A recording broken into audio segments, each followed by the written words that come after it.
Well, hello and welcome to another episode of CISO Tradecraft, the podcast that provides you with the information, knowledge, and wisdom to be a more effective cybersecurity leader. My name is G. Mark Hardy, and today, you might be intrigued by the topic of fun and games. I've got Dr. Neal Krawetz with me, a gentleman I've known for a number of years, and I think the last time we saw each other was at a mutual friend's wedding. And so Neal has done some amazing stuff over the time, and I asked him to come on board the show and just share with you some of the neat ideas that he's had. Well, first of all, Neal, welcome. Oh, hi, G. Mark. How are you doing? Well, I'm doing just fine. And so tell everybody a little bit about yourself. You run Hacker Factor, you have a blog, you have we're doing a video, although right now people can't see the video, but you're like in the middle of a giant server room, which Oh, I'm no, sure that's a green screen behind me. Okay. You don't want to see my messy office. See, I run Hacker Factor, which I specialize in non-classical and weird computer forensics research and development. I have a popular blog, which bit popular just means that like 12 or more people read it. I do a lot of work with digital media analysis, and I run the PhotoForensics online photo analysis service. Created that. I've also, outside of PhotoForensics and Hacker Factor, I've built hundreds of internet services. I run a half dozen other ones and some lesser known web services. All right. I mean, Facebook.com ought to be coming available pretty soon. Everything moves over to Meta, right? Are they going to abandon that, you think, or what? I wish they did. No. It's going to go the way like MySpace, I remember we used to have a Facebook page back in the day. That was back in 2021. That was just before the big one. So the photo forensics sound interesting. So, of course, our audience here, CISOs, people who are in security leadership roles or aspiring to security leadership. So we could cover a lot of really cool stuff. But my thought is let's focus our conversation on some of the cool stuff you've done that could be of value to somebody in a security leadership role. Now, you had mentioned about Hacker Factor doing computer forensics, R&D, and things like that. And some of our folks who are in our audience have forensics backgrounds. Some of them are getting there, but what's a forensics R&D all about? What do you get there? When most people talk about computer forensics, they think like recovering deleted files, going through logs, that sort of thing. I'm looking at stuff where there's no real established solution, like digital photo analysis. When I started doing that, no one was doing that, or almost nobody. Doing video analysis, diving into it, doing not just Word documents or file analysis, but actually dive in and finding the comments and the text that people thought was deleted, but is still sitting there. Yeah, and that's interesting. I remember there's all kinds of stuff that you thought was redacted. I mean, I can remember even government documents where they had PDFs where they basically just put a black blob on top of the text. And if you went ahead and you opened it up for 503, if you're visually impaired, you could get all that text right underneath it. It's like, hello, McFly. You just select it with your cursor, copy it to the clipboard, paste it into a text document, and you can see the unredacted text. Yeah. Now, have the vendors kind of fixed all these things, or do you think that folks that are out there running security enterprises need to assess what they have in their approved application list to make sure that the people that they work with aren't making these same blunders? I've always been of the belief that until you make the mistake yourself, you're not going to realize that there's a mistake to be made. And so, as much as people are often told to remove or to redact this information and how to actually remove it, those rectangles are always going to appear. Plenty of examples out there, and we hear about them almost every year. Some legal document got released that was redacted, and you can pull the information out. Or you get things like a recent case of the social security numbers that were in that website that the journalists just happened to stumble across, find, pulled out. Yeah, and so, of course, interesting, we can go ahead, if we're using Microsoft Exchange or Outlook, there are different rules you can set up, and it's listed under DLP. But they're trying to lock in on things that could be personal information. So in the United States, Social Security number, typically the 9 digits have the hyphens after the first 3 and then the next 2 block. Social insurance numbers in Canada, a little bit different, and they could be paginated, if you will, different ways. But sometimes you get false positives, And okay, that's a little bit of an annoyance, but the false negatives are, of course, the real problem is stuff that gets passed. And it says, well, it was just 9 digits. Yeah, but I got rid of the hyphens to save bits because they're kind of conserving bits these days. And then things get through. So if we take a look from the concept of the idea of data loss prevention, digital forensics, Yep. Where do you see those meeting, and what types of precautions should an effective security leader take to utilize either commercial or private tools and maybe even spot check stuff to make sure that we're not leaking things that we don't know about? So I love the spot checking aspect of it. One of the things that I often tell people is to put fake data into your real data. And this way, when something gets released, when something gets leaked, you can see, is my fake data there? And if so, you know it came from you. Otherwise, it came from someone else. Mm-hmm. It's kind of sounded like an old Tom Clancy novel where they had taken this sensitive document and they had an exotic, exciting ending, and they made it a little bit different for every single recipient. So when everyone worked its way into the press, they said, gotcha. We know who done it. One of the things that I do when I develop websites is I don't just make the website with the user interface and all that. I also throw in little traps, things that are supposed to catch people who are trying to attack it. So, how did they get into the database? How did they find whatever? Usually, if you run a website, people are constantly hitting against it, trying to scan, looking for vulnerabilities. And I've taken a forensic viewpoint of it, of trying to identify when they're coming in, who are they, what are they trying to get? And if I can block them, block them. But, if you block someone, then that just means they're going to keep hitting their head against the wall. What can I do to stop them from doing that? Maybe I can play games with them. Maybe I can give them data that will suck up some of their time. And so a good example of this is an Etsy password. Every website I create has an Etsy password file. It doesn't matter where you put it in the URL. If you are asking for an Etsy password, I will give you a password file. And it's a fake password file. It's just a static file that I serve up. The one that I serve, or have been serving for more than 20 years, has 1 word per password. It cracks real easily with tools like John the Ripper. And if you lay out the cracked passwords in the order that they're written in the file, it says, "You are a total loser. Your mother says you are very special." But what about those of us who really are special? I once had a guy write into me saying, "By any chance is your root password you?" Now, I didn't respond to him, but I really wanted to. I wanted to ask him if he cracked the others. Yeah, I just go in for the root. That's all I care. I don't Yep. need root. Don't need anything else. All the rest is so lame. They're loser passwords. But you know that this person, not only did he download my password file, he also ran it through a cracker, which means during the time that his resources are trying to crack my password file, he can't use those resources to crack anyone else's. And so I'm wasting his time. yeah. How much time did he spend looking over my site for a login place? Which, by the way, I really need to make a login place for them to use these passwords. I haven't done that yet. Moreover, when he wrote into me, now I have the name and the IP address of the person associated with who got my password file. And so I can look at what other attacks was he trying. So now it's intelligence that I'm gathering. I know who attacked me. So what you can do then is, in a way, you've kind of created a honey token, right? Yes. So for those who aren't familiar with that term, how would you explain a honey token to somebody? Boy, you just threw me. Well, okay, I'll give you the answer. All right, then you can say, "Sure, G-Mark, that sounds great." If you will, it's like a booby-trapped file. What would happen then is we look at the old HoneyNet project that was done back in the day, and the whole idea of creating honeypots is that you provide non-valuable business information, and you make it look like it's useful, but it's not the type of information that has any legitimate business use. So the metric for it is no legitimate business use for Yes. anything that begins with the word honey. And so then a honey file, honey token, if you will, is a particular file that is designed to basically act as a decoy. Now, you should never be there, but if you are there, then fine. All gloves are off, and we can have some fun with you. All right. So you've gone a little bit further than just simply have a robots.txt file, right? Correct.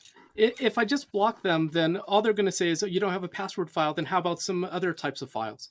Whereas if I give them something to chew on, they're going to go off and they may stop scanning. Another example is WordPress. I don't run WordPress. It's not on any of my sites, but my site is constantly being hammered by bots looking for WordPress logins. And so, since you can't really play with those bots, I mean, if you give them a honeypot, they'll go scanning it. But instead, I just use it for if I see someone coming in for it, I ban them immediately. And most scan suites, they'll start off with WordPress and then they'll go on to other things. And so by blocking them at WordPress, they can't scan me for anything else. Now, that's really useful information. So, for folks who are running their own website as compared to, let's say, outsourcing it to a third party, or even if they're outsourcing it, they can say, hey, this is one of the requirements I want to have is to be able to say, if you get WordPress type of scans, particularly if you don't have a WordPress site, then that's a pretty good indicator that that's a bad actor there. And now, when you want to just ban them outright, because one of the things I don't like doing is screwing around with people coming from the outside. Because if they're Hmm. inside your network, then they're fair game and they expect to be screwed with. But it's the same thing like collecting threat intelligence. If you're going to collect threat intelligence inside your network, do whatever you got to do. But externally, I don't recommend that CISOs go ahead and roll up their sleeves on a Friday night and go ahead and fire up their VPN or their Tor browser and try to poke around in the dark web pretending, hi, I am a hacker. I am looking for evil things. Can you help me, please?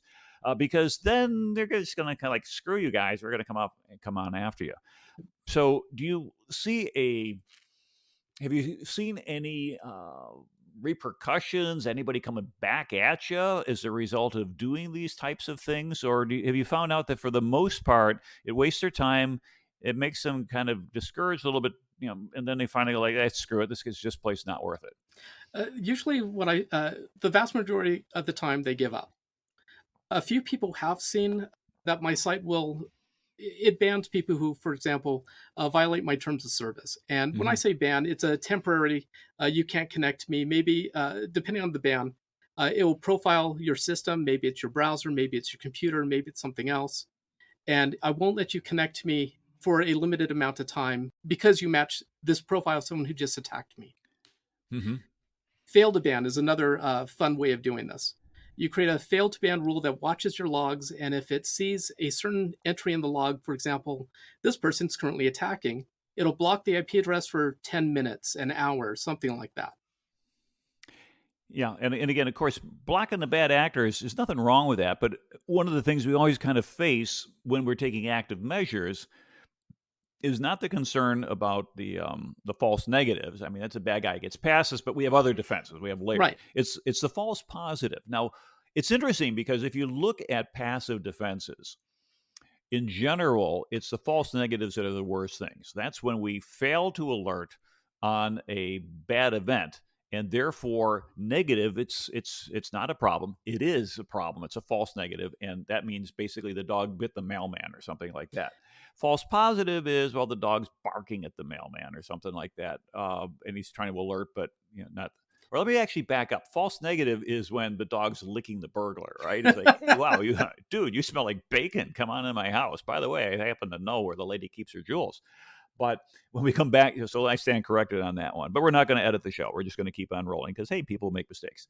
But from from the perspective of looking at the false uh, positive, that's a self-inflicted denial of service. Well, And so, think of the false positive this way. There's no way that there's no links on my sites anywhere that go to Etsy password. There's mhm. no way a user will accidentally stumble across it, which means that it's an intentional attack against the site.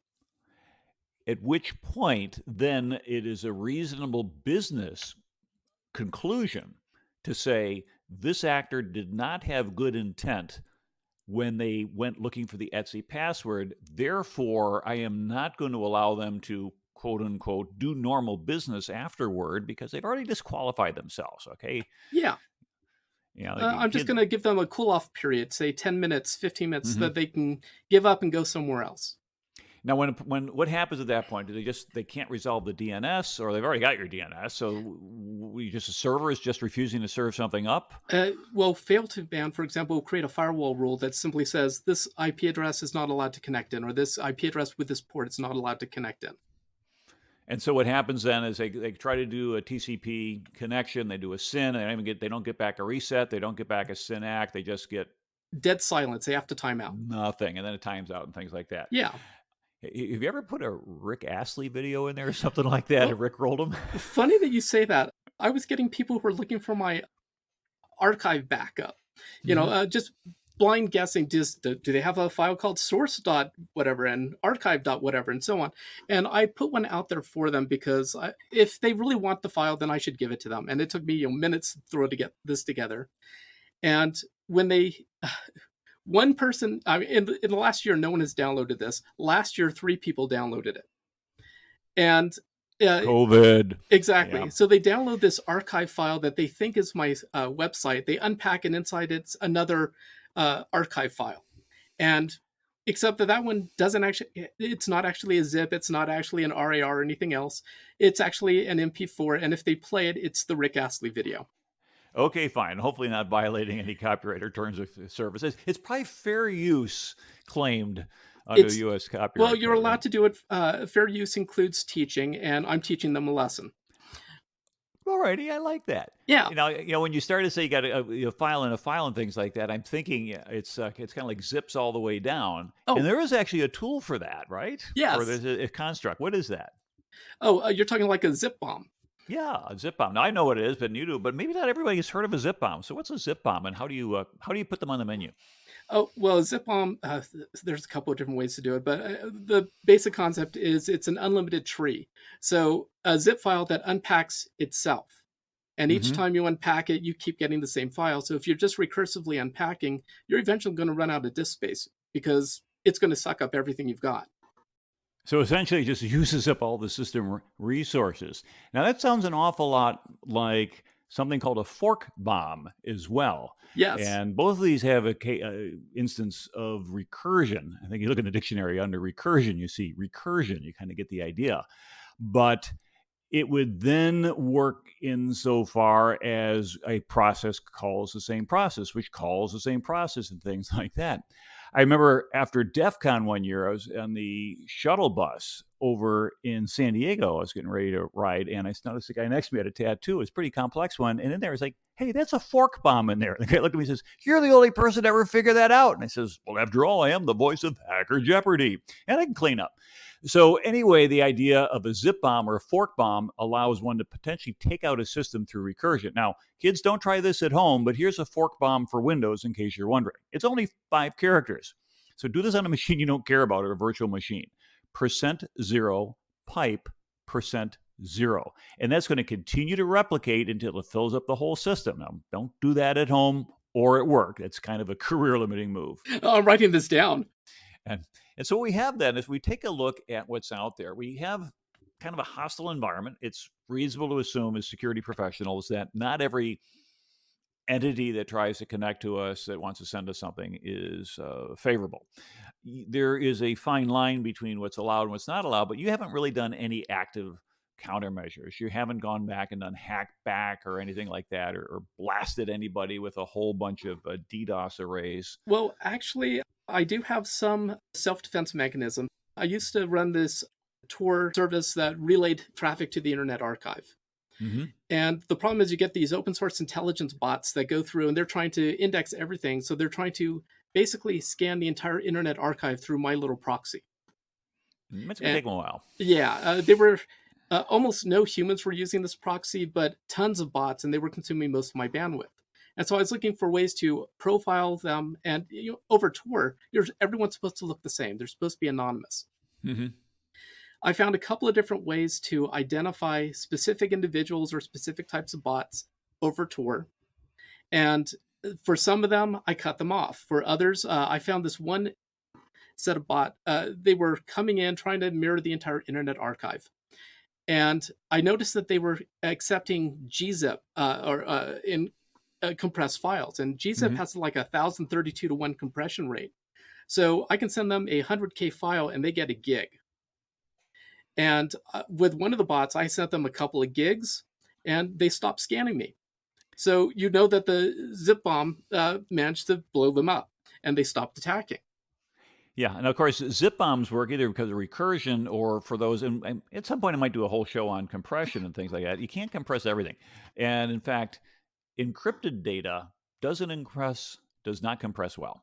Yep. And that's because what you've done is you've really changed information content. We'll get into the idea of the entropy of it, but essentially, and this is a little kind of parenthetical. Someone says, "Are you going to compress and encrypt?" The answer is yes, in that order, because if you encrypt first and then try to compress, if you had a halfway decent encryption algorithm, there's going to be no patterns left, and there's nothing. You can't get a toehold in there. It's as if to say, "Hey, can you compress 1 billion letter A's?" Well, that's pretty simple. You just say, "Give me, 1E9 times A," and then I'm done. Right. As compared to having to have, can you do 1 billion characters that are all completely different? Another one of those open source intelligent bots, I noticed that they were looking for .onion addresses to stay within the Tor network, but who else can they get to?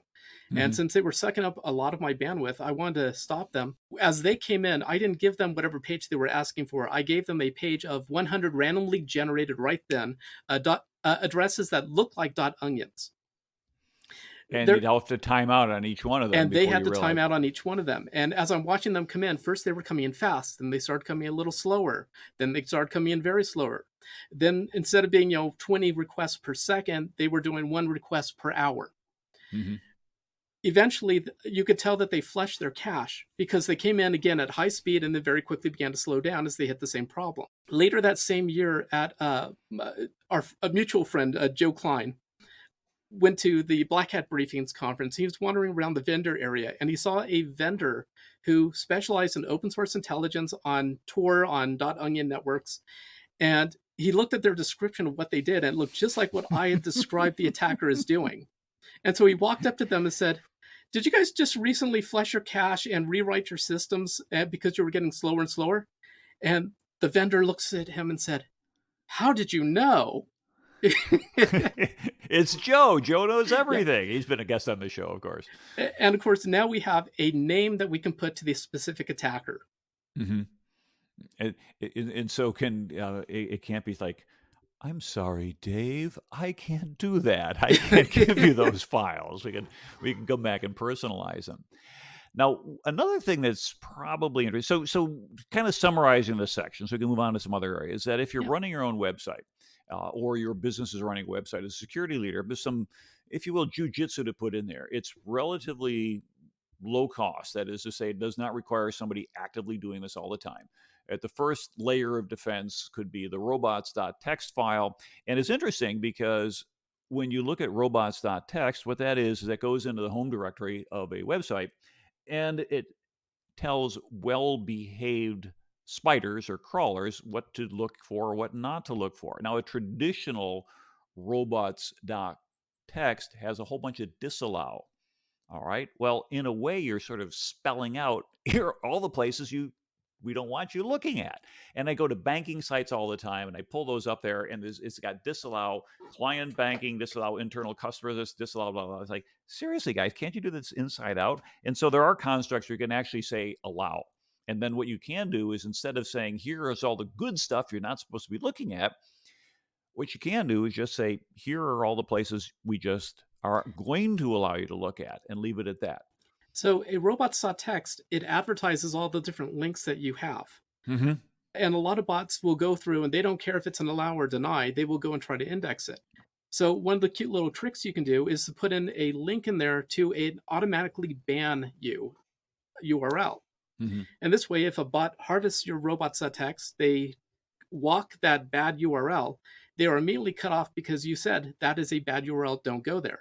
A regular human's not going to make that mistake. And so again, we're back to kind of the concept of a honey token where we booby-trapped a file. Yes. There's no legitimate business use for somebody going after a deny line in a robots.txt. So it's a great way to kind of go ahead and put a low-hanging, if you will, honey token out there to go ahead and block the poor, basically the amateurs. They're going to hit that. They're going to stumble into like, bang, okay, that was a problem. Now, if they're smart, what they're going to do is they're going to just come in and they're going to pick a different IP address and go, okay, fine, we're just going to sidestep that one. So we can't just rely on that completely. The Etsy password file, again, doesn't cost you anything to put it up there. People download it.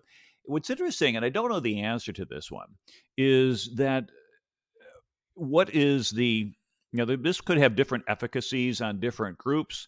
probably less so with professional APTs from nation states than it will be from average small crackers and things such as that. But one caveat that I would definitely put out there for anybody considering some of your jujitsu out there is talk with legal. Make sure that you talk it over with your legal department and say, hey, here's what I'm doing. Okay, this is not like putting a landmine in your lawn and it says, stay off the grass. And if somebody doesn't follow the sign, you blow them up. Okay, that's just something you're not allowed to do. All right. But kind of the digital equivalent of, hey, we're going to lock you out if you try to go through this door that says do not enter, but we're not going to leave you there over the weekend where you can starve to death or freeze or something, because this is just digital, right? So from that perspective, we're okay. Now, another issue that a lot of organizations are facing has to do with the integrity of the information that's going out, not just kind of going to their website, but blog entries, people posting on social media, official things such as that. And I'm sure you've thought a little bit about that as well. So what have you run into in terms of things such as people trying to either masquerade as you in a destructive way, and then can we extend that in general for organizations? It's one thing to put up these traps to stop just the regular everyday attackers. It's another thing to stop someone who's specifically targeting you. Mm-hmm. Many years ago, I run this blog. I've had it for decades. I had a hacker who was taking the text from my blog, rewriting some of the text to be offensive, and then spoofing my email address and posting it as me to a security forum.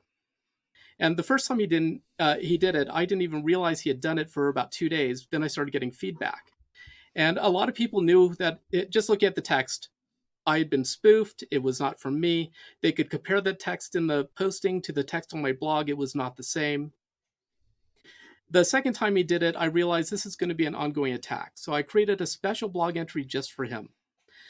The third one went out and it had words that changed depending on who read it. And so this allowed me to actually timestamp when the blog was accessed by someone. And of course, he again took that third blog entry, rewrote it to be offensive, posted it as me, but it had those marks in it. And now I had his IP address. And I could go back through the logs and see every time he retrieved my blog, I could see specific patterns to his access. I could see specific patterns to his browser, and I could distinctly, effectively, uniquely identify him. So at that point, I put out a fake blog that only he saw. To him, I never updated my blog entry. To everyone else in the world, I was blogging twice a week.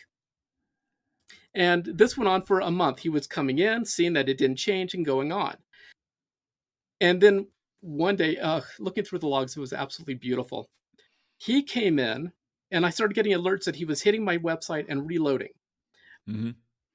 Then someone from Florida came in. And then he came in again, and Florida came in again, and then he relayed through Florida. I was looking for 2 profiling attributes. When he relayed, he only had one of them. So he actually saw the updated blog. And that's when he realized that it's not just that I'm writing, that I have this trap set up. It's that the trap is specifically set up for him. And that's when this level of harassment stopped. This goes with the basic saying of, when people think they're anonymous, they do bad things. Mm-hmm. But if you take away the anonymity, they stop doing bad things. Yeah, it's interesting. And I think that's almost a social condition that we've found in the world of social media, where people will say mean, miserable, nasty stuff behind a keyboard that they would never say face to face, mostly because they don't want to get punched in the nose or something along those lines. But really, the civility has gone out. And so in a way, there's ways to sort of affect that without having to go ahead and break any rules or break any laws. So let's try to scale this thing up in a corporate world. If a company has a corporate website, all right, fine, they're controlling that. If they have their own blog site that they're running, they should be kind of in charge of that. But what you're talking about then is people posing as a member in either a forum or some other location where the company's reputation, in your case, your reputation, is being soiled because somebody's saying something that's not really you. And what you're able to do then in that particular case is freeze out that one actor for at least for a while, and then they just figure like, yeah, this is just not worth going after. But if we're looking at a more sophisticated opponent, an advanced persistent threat, for example, APT being a state or a nation-funded entity where these people show up and they work a 8-hour shift, and when they hand over, it's morning, Ralph, morning, Sam. They punch the time clock. They try to go ahead and break in. Did you get into Neal stuff? Nope. All right. Good luck. Have a good night shift, and I'll talk to you in the morning. And they just keep on coming, and they just keep on coming. Therefore, a lot of what you've offered is some great ideas, but eventually they're not going to get discouraged and say, yeah, guy's too tough of a target. Because if we're going after a defense contractor or somebody who has intellectual property or financial organization, they're just going to keep on coming. And as a result, do you eventually have to say we're going to run out of stuff? Or any thoughts that you have that essentially create a high enough barrier to entry where it either keeps the bad guys out or creates a long enough runway of an early alert that you know, hey, let's go ahead and do something about it and never let them get to the good stuff? That's where a lot of this comes in. I mean, watch if someone's going to attack you, even if it's like an APT. First thing they're going to do is they're going to scan you. Mm-hmm. Now they're not going to scan you from their system. They're going to use some cloud service provider or something like that. But before you can attack, you have to do reconnaissance. And so the question is, can you spot the reconnaissance when it's happening? If you're just blocking things that are not supposed to be there, you're never going to notice it. But if you start playing games like this, then you can start noticing the people who are either just wanting to get something or who are specifically wanting to get something from you. Mm-hmm. Yeah, and we kind of, you think about the Lockheed Martin cyber kill chain. I got to mention Lockheed Martin because they got a trademark on that. If you don't say that, you owe them a nickel every time or a quarter. And if you take a look at it, where they do the reconnaissance, weaponization, delivery, exploitation, installation, command and control, and action on objectives. And one of the real criticisms that people have had on the Lockheed kill chain, if we just use that as a shortcut, is that as defenders, we really don't get a whole lot of insight in those first couple rounds, reconnaissance and weaponization. It's not until the delivery where something shows up as an email with an attachment, that's when we can kick in. But in a way, the attackers have had a whole bunch of time to pre-position, select the correct weapons, know the entry point, do their OSINT, their open source intelligence research. And what you're suggesting is that we can easily move to the left, if you will, farther ahead in the time frame and start interfering, or at least start detecting at the recon level. And if they think that they're being noticed at the recon, little script kiddies out there, they're going to give up. But the APTs, what it's going to tell them is they just need to up their game. But they're not going to be able to come through with just the regular everyday thing, because if we're spotting them at the recon, what else are we spotting? It adds in that big level of question. Mm-hmm. Yeah, and typically it's not a linear attack. It's not I haven't seen anybody describe the Lockheed kill chain as a waterfall methodology. Right. Okay, we're done with the recon. We're never going to have to do recon again. We've signed off on that part of the contract. Let's go ahead and move on to the weaponization. And so this is going to be an ongoing factor, or an ongoing cycle. And for organizations who have not faced an APT, one of the things they need to start thinking about is, what are you doing to identify your potential attackers at the reconnaissance phase? And a lot of what we've been talking about today, much of that is way up there in the recon phase, where we're screwing around with people, messing with them, ability to go ahead and initially find out, possibly banning them or blocking them, serving up some fake or at least different content for folks early on. And this is before they've really gotten into the roll up the sleeves and let's try to go ahead and break something on your site. Right. So for an amateur, they get discouraged and go away. For a mid-level, they might get angry at you, but they might not be able to do a whole lot. But for the APT, they're like, okay, let's go on. And then it's like the Matrix, like, come on, bring it on.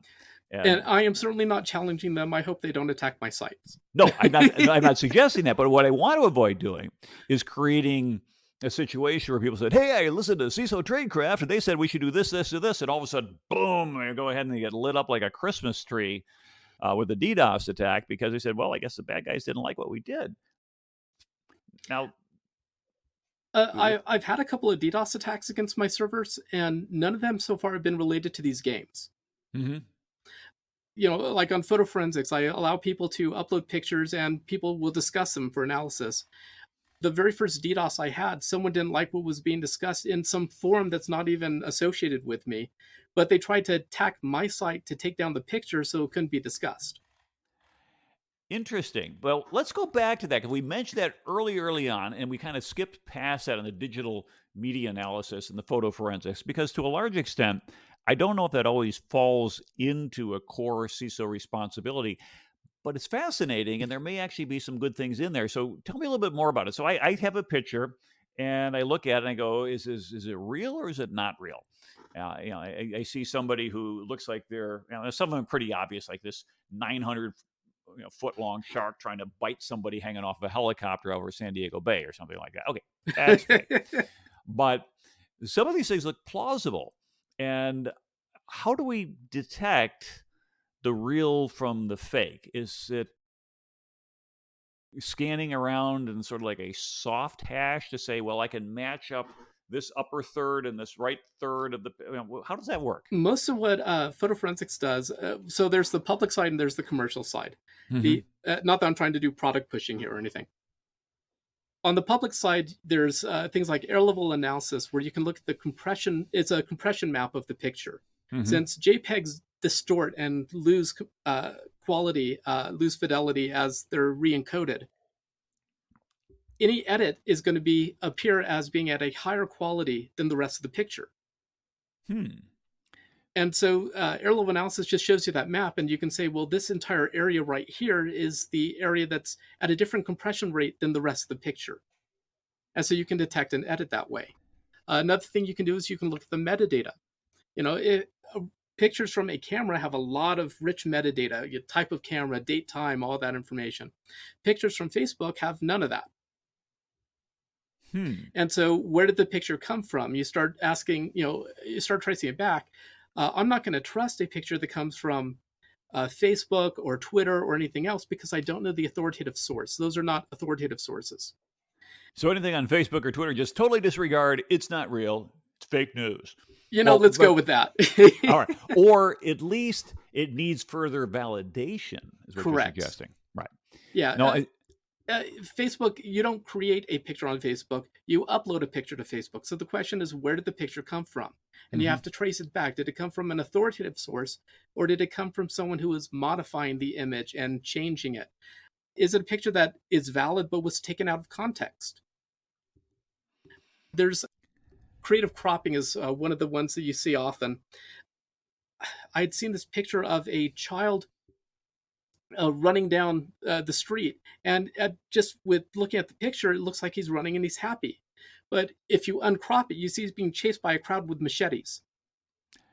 Okay, yeah, that's a misinterpretation of facial expression. Yeah. But and so, of course, the news media cropping, and even for professional photographers, cropping is everything. You go ahead and you take a look at the Eisenstadt photograph of the sailor kissing the lady in the V-Day parade back in 1945, and you zoom back out a little bit, and then you can see other guys kind of looking at her and smiling and things like that, but they just really want to focus in on that. So you can always crop down, but you can't uncrop unless somebody accidentally left stuff there.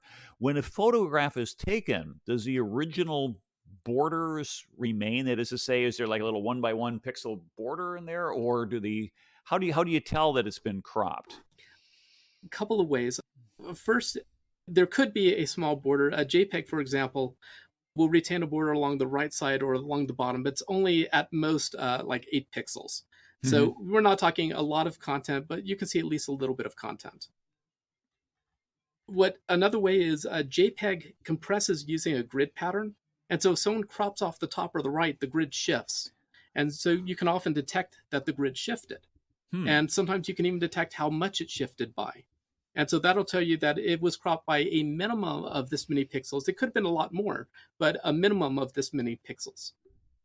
Interesting. So we can tell this. Of course, I'm thinking if someone says, hey, I took this picture with my cell phone, and the metadata says it's a iPhone X, whatever X or N, I guess, whatever number is, you could say, well, hey, what are the resolutions and what are the image sizes that come out of an iPhone? And you could very quickly say, hey, wait a minute, this is this doesn't match that. So we already know it's it's cropped. There's nothing wrong with cropping, but you're talking more about either aftermarket or malicious or tampering.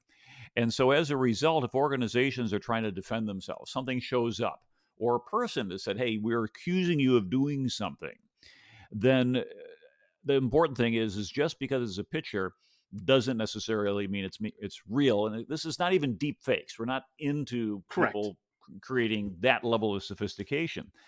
But it's interesting because the metadata, as you had mentioned, if you remember Robin Sage from a few years ago, which is an artificial character that was set up with a rather attractive young lady who I guess had a couple master's degrees by the time she was 20. There's enough in there that was just didn't make sense. When I tell people, connect to me on LinkedIn, I've got over 3,000 connections. There's security professionals, military professionals. I have no salesmen. I have no headhunters, and I have no graduate students from countries I can't pronounce.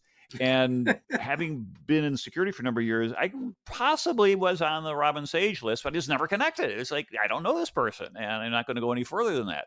But for those who did, I think what unraveled it, as I recall the way it went, is that some lonely soldier over there in the sandbox had sent back some photographs which had embedded in there things like lat long, and like, yeah, that's doesn't correlate to a known U.S. base, but yet in the background is a U.S. base. Oops, this thing has gone too far. Stop the clock, stop the problem, and the experiment right there.